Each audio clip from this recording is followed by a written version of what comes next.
Welcome to Shukla study point. आप सभी का स्वागत है आपके अपने YouTube channel Shukla study point में। मैं शिवम शुक्ला आप सभी दोस्तों का हार्दिक स्वागत करता हूं।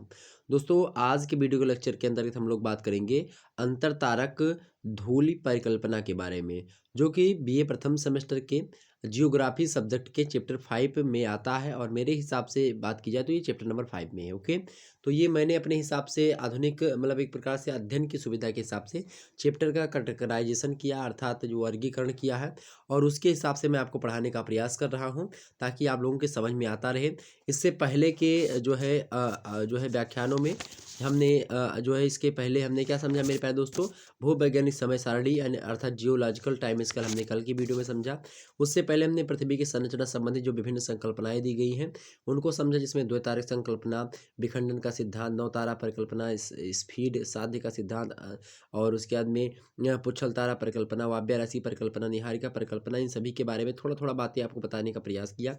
उसके बाद में पृथ्वी के आंतरिक संरचना को समझा, उसमें आप प्राकृतिक संसाधन और उसके बाद में पृथ्वी की उत्पत्ति संबंधी सिद्धांतों के साक्ष्यों के आधार पर पृथ्वी की आंतरिक संरचना के बारे में जानकारी कैसे मिलती है, इसके बारे में हमने समझ लिया था। उसके पहले हमने सौरमंडल के समस्त ग्रहों के बारे में, सूर्य, बुध, शुक्र, पृथ्वी, मंगल, बृहस्पति, अरुण, वरुण, यम, शनि, इन सभी के बारे में जान लिया था।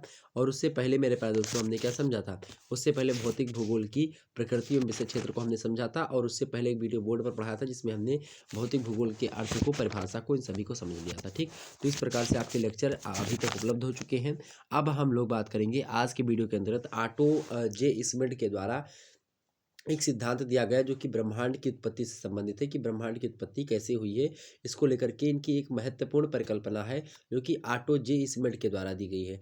आज उसी ऑटो जे स्मिड की जो सिद्धांत है, अर्थात थ्योरी ऑफ ऑटो जे स्मिड की जो थ्योरी है उसके बारे में हम लोग चर्चा करने का प्रयास करेंगे और जानेंगे आखिरकार ये ऑटो जे स्मिड जो है उन्होंने कब दिया था सिद्धांत और ये कहाँ के। तो ऑटो जे स्मिड जो है वो रूस के थे, रूसी नक्षत्रवेत्ता हैं। नक्षत्रवेत्ता मतलब कि नक्षत्रों का ज्ञान रखने वाले व्यक्ति थे, और 1945 में इस सिद्धांत का प्रतिपादन इन्होंने किया था। ये बात तो हमने आपको पहले भी बताई थी। हालांकि अब इसमें इनके सिद्धांत की हम चित्रात्मक शैली में आपको व्याख्या बताने का प्रयास करेंगे। एग्जाम से आपसे प्रश्न पूछता है कि ब्रह्मांड की उत्पत्ति की महत्वपूर्ण परिकल्पना को समझाइए, इसी प्रकार से अन्य प्रश्न हो सकता है।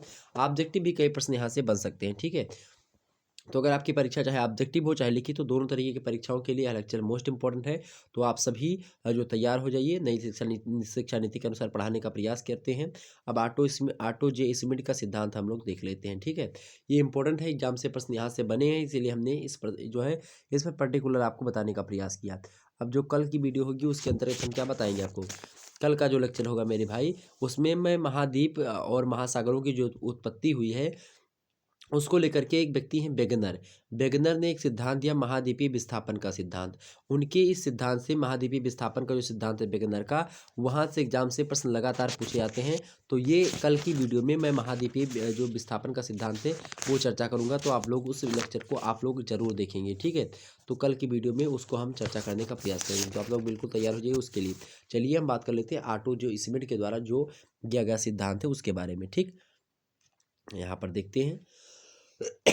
सॉरी, थोड़ा सा तबीयत ख़राब है, इसीलिए जो है जुकाम टाइप का, मतलब कि खांसी केवल आ रही है, कोरोना का लक्षण नहीं है अभी। मैं जल्द ही इस पर जो है चर्चा करूँगा। ठीक, तो ये बात आपको बता दूं कि थोड़ा सा तबीयत डाउन है, इसीलिए जो है आपको थोड़ा आवाज़ में थोड़ा सा भारीपन लग रहा होगा, तो आप लोग इसको मैनेज करिएगा अपने हिसाब से। चलिए मैं पढ़ाने का आपको प्रयास करता हूँ बड़े ही आसानी से, एक एक मुद्दे को समझते हुए आगे बढ़ते हैं। ऑटो जो स्मिड है, सबसे पहले जानिए ये क्या है भाई, रूसी नक्षत्रवेत्ता है, ये रूस के हैं। ऑटो जो स्मिड कहाँ के भाई, ये रूस के हैं, मतलब रूसी नक्षत्रवेत्ता। और कौन है, नक्षत्रवेत्ता, नक्षत्र माने होता है तारा, नक्षत्र माने क्या होता है तारा, वेत्ता माने होता है उसका अध्ययन करने वाले, तो तारों के अध्ययन करने वाले ये व्यक्ति हैं कौन, ऑटो जे स्मिड महोदय। और इन्होंने क्या किया, यह सिद्धांत कब दिया है, सन 1945 ईस्वी में प्रस्तुत किया है अपना यह सिद्धांत। ठीक है, जबकि ये सिद्धांत जो इनका है, जो इन्होंने बताया है, इनका कहीं ना कहीं पे ये आप देखेंगे तो जो है एक ऋग्वेद में शांत परमेश्वर में जो है सृष्टि की उत्पत्ति का एक प्रकार से विकास जो माना गया था, उसके सिद्धांत के लगभग कहीं ना कहीं पे उनके सिद्धांत, उस सिद्धांत से मैच खाता है। जो ऋग्वेद में बात बताई गई थी, कहीं ना कहीं पे इन्होंने शायद उसको देखा हो या ना देखा हो, लेकिन उस सिद्धांत से कहीं ना कहीं पे इनका सिद्धांत ये जो है ये मैच खाता है, इसीलिए इंपॉर्टेंट हो जाता थोड़ा सा भारतीय परिप्रेक्ष्य में, और लोग यहाँ से प्रश्न मतलब कि एग्जाम से एग्जामिनर जो है वो प्रश्न पूछ लेते हैं। ठीक, तो 1945 ईस्वी में भाई साहब ने ऑटो जे स्मिथ ने इन्होंने जो है क्या किया, इन्होंने जो है इस सिद्धांत का प्रतिपादन किया। उसके बाद में थोड़ा सा आगे समझते हैं। ऑटो जे स्मिथ ने जिस धूल व बादल की कल्पना की है वह आज भी ब्रह्मांड में पाए जाते हैं। उनकी परिकल्पना का क्या नाम है? अंतरतालक धूलि परिकल्पना के नाम से इनकी परिकल्पना जानी जाती है। परिकल्पना मतलब होता है, हमने आपको पहले भी बताया था, परिकल्पना की है इन्होंने, सिद्धांत कोई नहीं दिया। ये सिद्धांत नहीं कह सकते, ये परिकल्पना है। ओके, सिद्धांत उसको कहते हैं जो कि सिद्ध हो चुका हो। ठीक है, एक हिंदी साहित्य में पढ़ाता हूँ इसीलिए इन सभी बातों पर फोकस करता हूँ। बाकी इसका ज़्यादा उतना ज़्यादा मतलब जियोग्राफी में नहीं होता है, लेकिन फिर भी आप यहाँ पर समझने का प्रयास करें। सिद्धांत वो चीज़ होती है जो कि एक प्रकार से सिद्ध हो चुकी हो कि हाँ ये चीज़ सत्य है। लेकिन जबकि ब्रह्मांड की उत्पत्ति का जो सिद्धांत है ये सत्य नहीं है, या एक प्रकार से पूर्ण रूप से अभी फैक्ट नहीं हुआ है। किसी भी जो कोई भी सिद्धांत अभी तक पूर्ण रूप से खरा नहीं उतरा। लेकिन बिग बैंग जो थियरी है वो मोस्ट इंपॉर्टेंट है। बिग बैंग थियरी जो है वो इम्पोर्टेंट है इस दिशा में। तो इसीलिए जो है मैं यहाँ पर ये भी हालांकि इम्पोर्टेंट है, क्योंकि 1945 में आई तो कुछ इसमें जो है कम आलोचना इसकी हुई, लेकिन इसकी भी आलोचना हुई है और पूर्ण रूप से खरा नहीं है। मतलब कि बहुत ज़्यादा इसमें त्रुटियां हैं। इसमें जिसको आधार बना करके ऑटो जिसमें बातें बताएंगे वही गलत है। तो लेकिन अब इसको मैं बता रहा हूँ, आपको पढ़ा भले रहा हूँ, लेकिन अब क्या ऐसे ब्रह्मांड की उत्पत्ति का सिद्धांत, ब्रह्मांड की उत्पत्ति हुई? बिल्कुल नहीं हुई होगी। तो खास करके इन्होंने जो है सूर्य मतलब कि सूर्य से उत्पत्ति मानी है। अब उसको हम समझते हैं कैसे उत्पत्ति हुई है। सौरमंडल की उत्पत्ति को लेकर के खास करके इन्होंने बताया है। तो ऑटो जे स्मिथ ने जिस धूलवा बादल, धूल और बादलों से मिलने के उन्होंने बताया कि ये बादल और ये सब घूम रहे थे, उसी के कारण से ये चीज़ें हुई हैं। अभी अब समझते हैं इसको आगे चल करके, चलिए। तो स्मिथ ने जिस धूल व बादल की कल्पना की है वह आज भी ब्रह्मांड में पाए जाते हैं, एवं उनका विकास सुपरनोवा जैसे तारों में फेंके गए पदार्थों से होता रहता है। ठीक। ऑटो जो स्मिथ के अनुसार ब्रह्मांड में प्रारंभ में अन्य नक्षत्रों या तारों की भांति सूर्य भी क्या था? एक नक्षत्र की भांति ही था, या फिर एक तारा ही था। और इस सूर्य ने ब्रह्मांड में फैले हुए जो धूल है व जो गैसें हैं उनको अपनी ओर क्या किया? आकर्षित किया। और आकर्षित करना एक प्रकार से प्रारंभ किया। उसके बाद में क्या हुआ? संभवतः संभवतः ऐसा हुआ हो, मानते हैं कि संभवतः कुछ अरब वर्ष पूर्व हमारा यह सूर्य भी ऐसे ब्रह्मांड मतलब ब्रह्मांडीय क्षेत्र से क्या हुआ होगा? गुजरा हुआ होगा, जहाँ की तब ऐसे धूल व गैसीय समूह अधिक रहा होगा, जिस प्रकार से सुपरनोवा वगैरह में आप देखते हैं वो चीज़ें रहती हैं। तो इस प्रकार से एकत्र धूल व गैसों का समूह क्या है? एक विशाल बादल की भांति सूर्य के चारों ओर क्या होने लगा? फैल गया।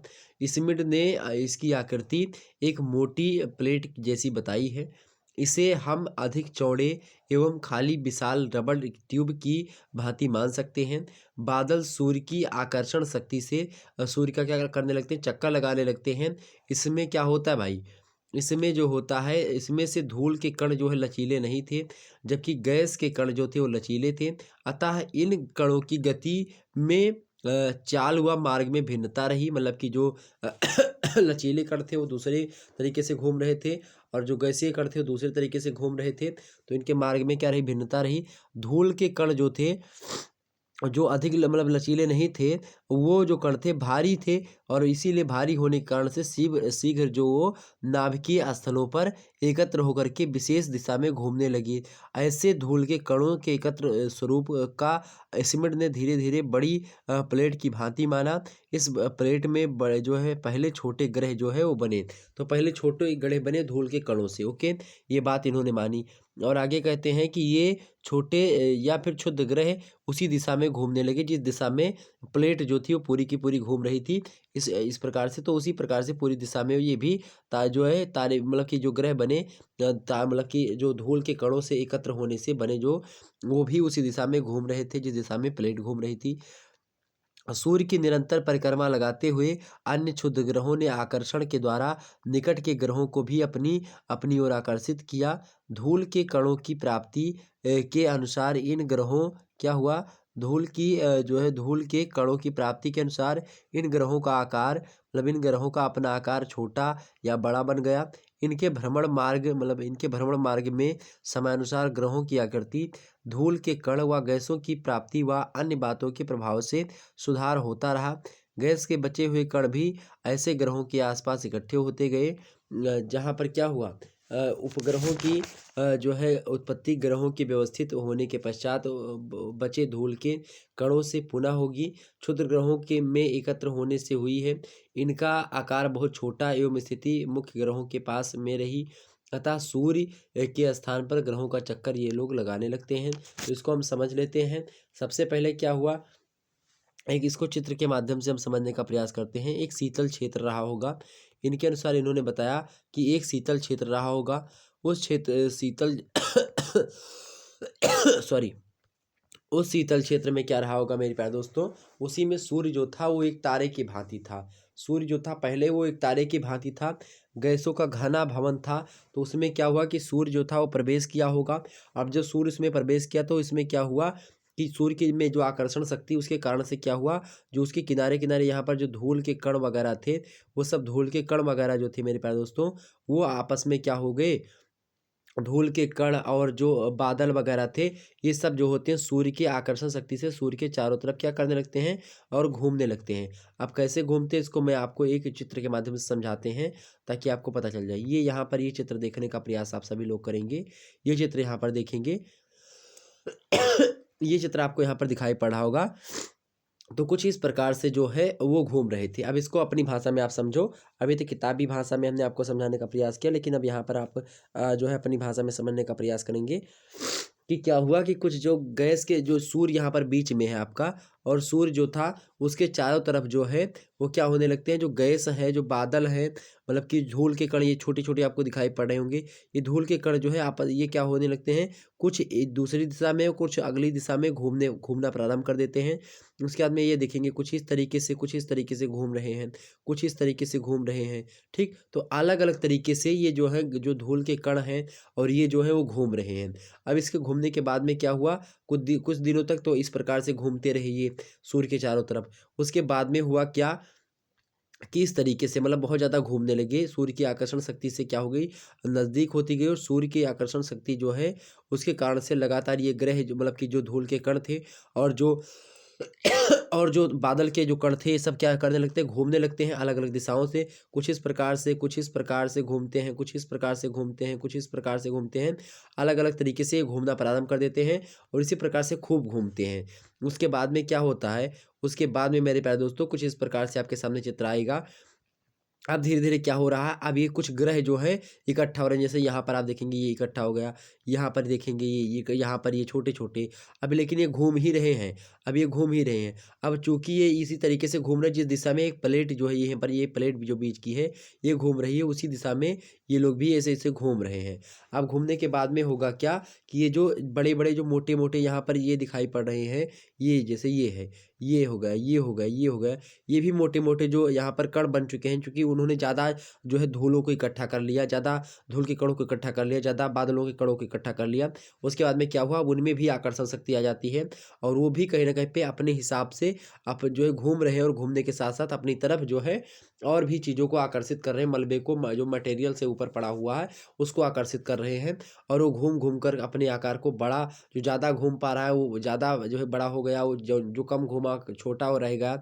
इसी प्रकार से यहाँ पर ये चीज़ें हुई। उसके बाद में क्या हुआ, उसके बाद में ये आकर के कुछ दिनों के बाद में हमारे सामने इस प्रकार से ग्रह बन गए। ये बीच में जो है ये सूर्य है, उसके एक प्रकार से ग्रह में बुध, मंगल मतलब बुध, शुक्र, फिर पृथ्वी, मंगल जो है अरुण, वरुण जो है शनि, बृहस्पति, ये सब आते गए और इस प्रकार से एक प्लेट की भांति यहाँ पर आप देखेंगे ये इस प्रकार का चित्र जो है आपके सामने आज नवग्रह का आता है, मतलब कि जो 8 ग्रह हैं, तो ये एक प्रकार से एक दिशा में घूमने लगे। 2 ग्रह हमने आपको पहले बता दिया, अरुण और जो शुक्र है वो क्या होता है भाई, वो दूसरी दिशा में घूमता है, अर्थात तो वो जो है जिस दिशा में पश्चिम, वो पूरब से पश्चिम की ओर घूमते हैं, बाकी सब पश्चिम से पूरब की ओर घूमते हैं ग्रह। तो ये हो गया आपका, ये बन गया। इसी प्रकार से इन्होंने बताया। अब थोड़ा-सा इसकी जो है आलोचना भी हम कर लेते हैं कि आखिरकार इसकी आलोचना कैसे हुई और उसके बाद में क्या हुआ, जब जो है ग्रह बन गए, ग्रहों के घूमने से फिर ग्रह लोग भी अपनी आकर्षण शक्ति खींचने लगे और आकर्षण शक्ति खींचने के बाद में क्या हुआ, फिर उनके भी पास जो है, जो जिसके पास ज़्यादा आकर्षण शक्ति थी उसके पास ज़्यादा उपग्रह बनते गए। क्योंकि जो आकर्षण शक्ति क्या होती है, जब आपको कोई खींचेगा तो जब आपके खिंचाव लगेगा तो क्या होगा, आप मतलब उसके चारों तरफ घूमने लगेंगे। कहने का मतलब ये है, आप ऐसे समझिए कि जब आपको कोई पसंद होता है या होती है, तो आप उसके चारों तरफ क्या करते हैं, घूमते हैं, चक्कर काटते हैं कि हाँ किस तरीके से हमको देख ले या जो है एक्सेप्ट कर ले या इसी प्रकार से हमको अपना ले।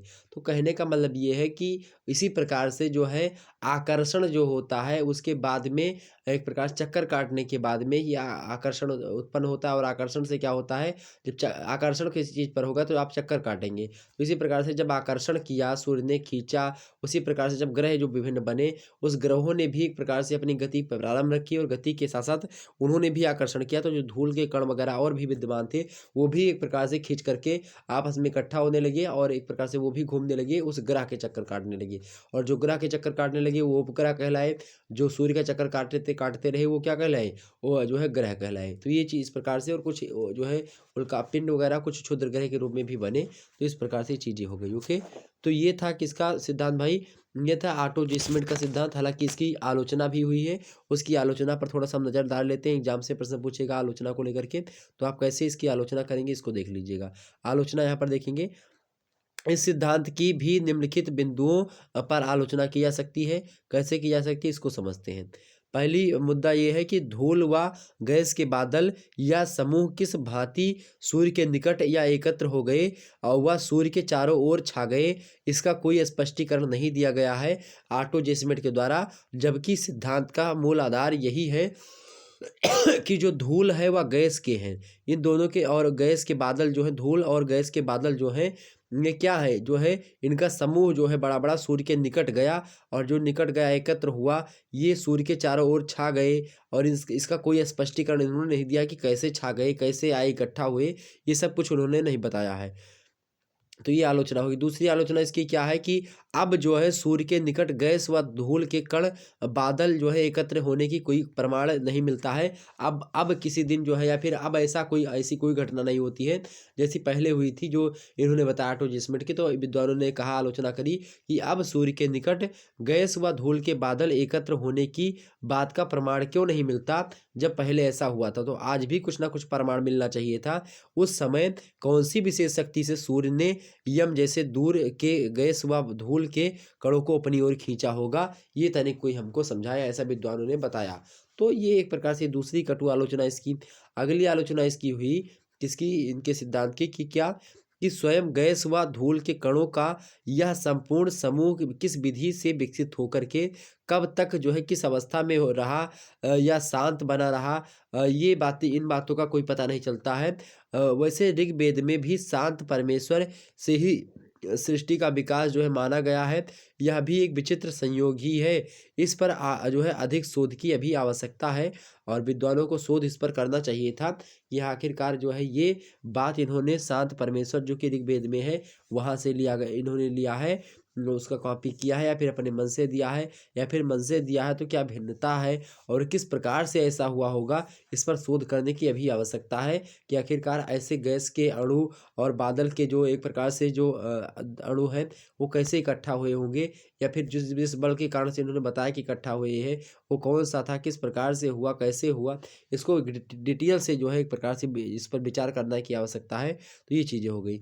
तो इस प्रकार से हमने इन सभी मुद्दों को समझा, और पॉलिटिकल साइंस की क्लास अभी आपकी जल्दी होगी, तो इसको भी आप लोग देख लीजिए। सविनय अवज्ञा आंदोलन के बारे में इसमें समझाया जाएगा आपको। उसके बाद में अर्थशास्त्र की क्लास जो है चैप्टर 1 के बारे में बता दिया। ये वीडियो जरूर देख लीजिएगा, आपके चैनल पर उपलब्ध है। अभाव एवं चयन अथवा दुर्लभता, अभी आज ही क्लास इसकी हुई है, तो इसको, ये भी इम्पोर्टेंट है आपकी, इसको भी देख लीजिएगा। ओके, चलिए फिर मिलते हैं नेक्स्ट वीडियो में। तब तक के लिए जय हिंद, जय भारत। आप सभी को बहुत बहुत धन्यवाद हमारे साथ जुड़ने के लिए। इसी प्रकार से अपना प्यार दुलार बनाए रखें। और मेरे प्यारे दोस्तों, बड़े ही अच्छे तरीके से हमने समझा है किसके बारे में, हमने समझा आपको, हमने किसके बारे में समझाया भाई, आपको ऑटो जे स्मिथ का जो सिद्धांत है उसके बारे में हमने आपको विस्तार से समझा दिया। तो अब कोई डाउट्स आपके मन में नहीं बचना चाहिए। हालांकि चित्र जो है इसके माध्यम से आप चित्र बना दीजिएगा ऐसे, जब भी पूछे अंतःतारक धूल परिकल्पना क्या है, आप सिद्धांत के माध्यम से समझा दीजिएगा इस प्रकार से। और बस इसको पढ़ लीजिए, थोड़ा-सा जान जाइए कैसे हुआ है, बस आप बाकी आप बना करके लिख सकते हैं इसको। आलोचना व ध्यान दीजिएगा, आलोचना जो हमने बताई है, आलोचना अगर आपको पता है तो आप अच्छे अंक प्राप्त करेंगे। आलोचना ज़रूर लिखिएगा एग्ज़ाम्स में। इस सिद्धांत के बारे में पूछा है तो सिद्धांत लिखेंगे, थोड़ा बहुत बता दीजिएगा चित्र वगैरह बना करके। और जब भी सिद्धांत बताएँगे ना तो चित्र बता दीजिएगा। चाहे चित्र थोड़ा-सा इधर-उधर किसी भी प्रकार का चित्र बन जाए, जैसे कि ये चित्र बना हुआ है, ऐसे चित्र बना दीजिए। या फिर ऐसे ना बने तो इस प्रकार से 4-5 चित्र बना दीजिए। एक ऐसे बनाइए, इसके बाद में ये हुआ, इसके बाद में ये हुआ, इसके बाद में ये 4 चित्र बना दीजिए, या 3 ही मतलब 4 बनाइए, जब तक बनाइए कि जब तक आज का जैसे ग्रह का जो सौरमंडल है वैसा बना दीजिए आकर के कि ऐसे-ऐसे बना होगा। ठीक? बस हो जाएगा, आपको अच्छे अंक प्राप्त होंगे आपको। ओके? चलिए फिर मिलते हैं नेक्स्ट वीडियो में, तब तक के लिए जय हिंद, जय भारत। आप सभी को बहुत-बहुत धन्यवाद।